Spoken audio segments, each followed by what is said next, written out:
we're going to do, guys, I don't want this to at all feel like it's a formal, like, I've got a list of questions, and I think that this is an opportunity for us as an alumni to ask Kelly, ask any of the coaching staff, any kinds of questions that you may have about everything. I know that Kelly, this is a weird thing, it's not weird, but Kelly and I, over the last couple of off seasons, because we live very close together, we play squash. Usually, Tuesday, Wednesdays, depending on what my firefighter schedule is. And it was it 2 weeks ago we played on a Tuesday or something like that. It was a Tuesday we played. It was late at night, and Kelly obviously at that time he wasn't being considered for the head coaching job, and he was expressing to me his frustration and what should he do, and I said you need to just call Nil. And so he actually that night went home and called him and basically left him a message, and Milt the next day called him. Said you got an hour and 50 minutes to get up there? Luckily you woke up at 7:15. It's 7:14. 7:14. So there you go. He got up there at 9, and obviously what Kelly was able to do in laying out the plan and the vision that he had obviously sold Milt to consider him. And as everybody has said tonight, we're lucky to have a guy of such high character who's going to do everything that he possibly can to turn this thing around. So, Kelly, I guess from my point of view, one of the questions I have, we've obviously got a late start with recruiting. Is it even late? Is that even? Can we say that? So what do you do? Like, what's your first step now? You got your staff. What do you do now? Yes. Okay. So, like I said, Michael and Brian have really put us in a good position to have success with this. Basically, I said, guys, who do we really want? Make me a list. And the next day I had a list of 37 kids in front of me. And now I've attempted to contact all 37 of those kids. Off of that list, tell me we've got to commit 7, 5, 4, so we're saying 8? Okay. So we've got 4, there's 5 on there, wasn't it? Yeah, good count. We had 5 kids commit. We've had several visits, and we've got some visits lined up for next week. So yeah, we are behind the 8 ball. It's a tough one. But we are doing everything we can. The visits that come in next week, we've got everyone from Ontario to New Jersey to Texas, which sort of goes away from my philosophy that I would love to explain later. But there are kids out there, and the whole point is you just got to go to work and go find them. And I got a bunch of great guys that have been working their butt off to get it done. We leave the office at whatever time we leave it, but really we're on our phones until it's time to go to bed because those kids are on their phones. And if we can show them that we care, if they're the type of people that we want here, well, we're going to do our best to get them here. Anybody? Got any other questions? Can you Kelly, when's the spring football? And can you communicate to us, like online, so we know when the practice, so we can bring our kids up there? Yes, we're going to go March 14th is when we're going to start. Right now, and for spring ball, we're going to stick with the traditional schedule. We'll start at 3 in our meeting rooms, on the field at 5, off the field by 7. What do we do? Monday, Tuesday, or Monday, Wednesday? Monday, Tuesday. So we got Monday, Tuesday, Thursday, Saturday, and Saturday's practice will be on the field by 2. We'll start in the meeting rooms at noon. It's open. Whoever wants to come, it's always open. Can I tell you this? Okay. So I had a lot of people reach out to me and say, congratulations and great words of support and things of that nature. Glenn, who I've known since, now I'm going to tell you, Glenn, here's where, Glenn, we started off on the wrong foot. I'm going to tell you why. Now, I grew up cheering for you because you're a Rough Rider. You know that. You know how I'm built into that. But the first time I met Glenn in person was 1999. It was the Churchill Bowl between the University of Saskatchewan Huskies and Laval. And we went into Laval and we lost the game in the last 30 seconds. We threw a pick and lost. We went home, we're all distraught. I get home, my dad, couldn't have been my dad, he still doesn't know how to work a VCR. Somebody had taped the game for me. And I watched the game, and I believed that Glenn was biased from the first quarter on.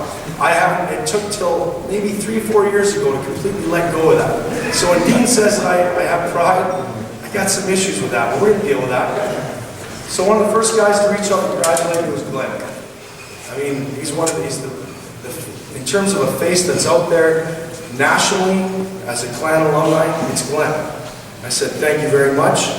You are invited up anytime, consider it an open invite, and that's the way it is for all alumni. You want to come up, you come up. You want my phone number, you want to talk, we talk.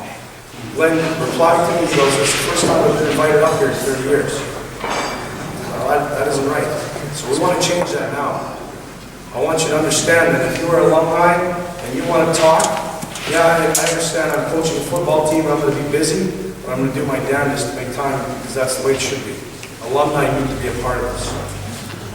Right on. Is that the question? Well, I don't know, I forgot. Yeah, that's right. I was just watching, I was watching Mark stuffing. I don't know what he's stuffing in his face, but I am jealous. Actually, I got a quick question for Dennis. Yeah. Because, Dennis, you know, we go back a long way. No, not a long way, but I've known you for a long time, and I've got a tremendous amount of respect for you. You've been around this market for a long time. What was your advice to him when you first talked to him? You said, hey, because I know Kelly would have asked you, hey, what do you think? What was the first thing you told him? The thing that really impressed me about Kelly was there was no talk initially about winning, about money. It was all about character and getting kids degrees. So that struck home to me because that's the long term for most of us, okay? That the degree from Simon Fraser, it's a world-class university. You've got people all over the place to help you, and that's our job, is to get you guys degrees. Stress character, like Kelly is a man of extreme character, it's impressed me, and I'm going to do everything I can as a person with a certain amount of influence in the BC community to help them out as much as I can. And I think, Kelly, you picked a great winner in Dennis Kelly, because he was my coach in 1980. He was an outstanding coach. Good for you. That's right. Thanks for taking us.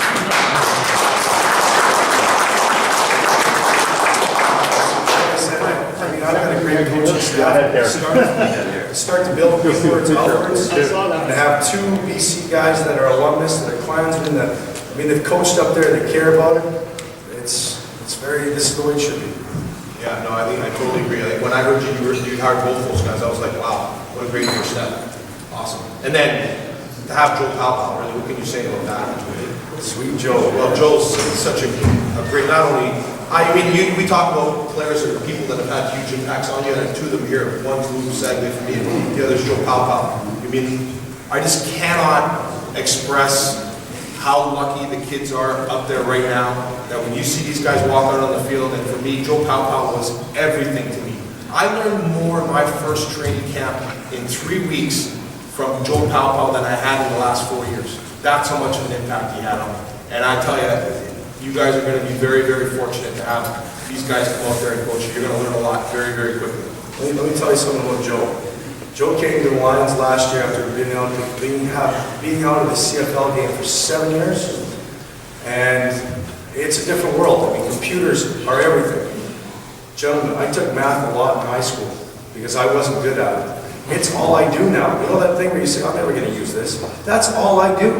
As a coach, everything's statistics. It's amazing. So Joe came to us last year, and you know, I obviously just knew the legend. As I like to tell Joe, everybody's dad loves Joe. It's like, you know, it makes me feel good about his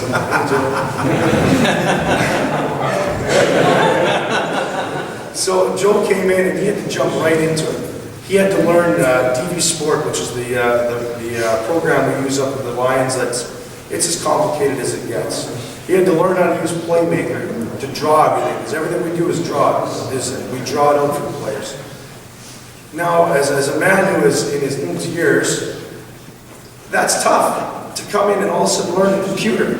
I can't get my father to pick up a phone and dial it, let alone to do that. The man came in and he'd get to work at 4 in the morning and he'd leave and work at 9 at night, and that's all he did was make himself better because he wanted to be the guy that contributed the right way.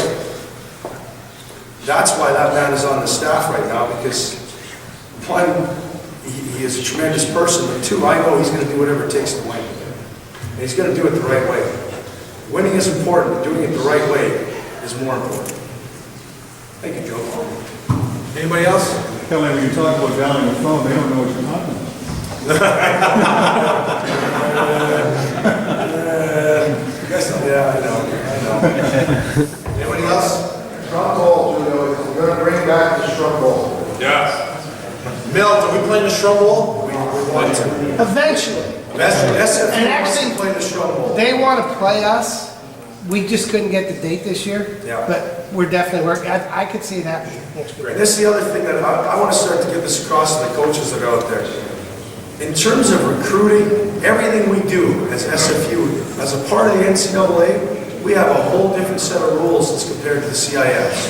Some of the first text messages I got were from people back in Saskatchewan saying, are you going to be in Montreal in July to watch such and such Senior Bowl and under 18 football championships? Because every CIS coach is going to be there. And my response has to be no, because of our rules and our stipulations. Now that's our job.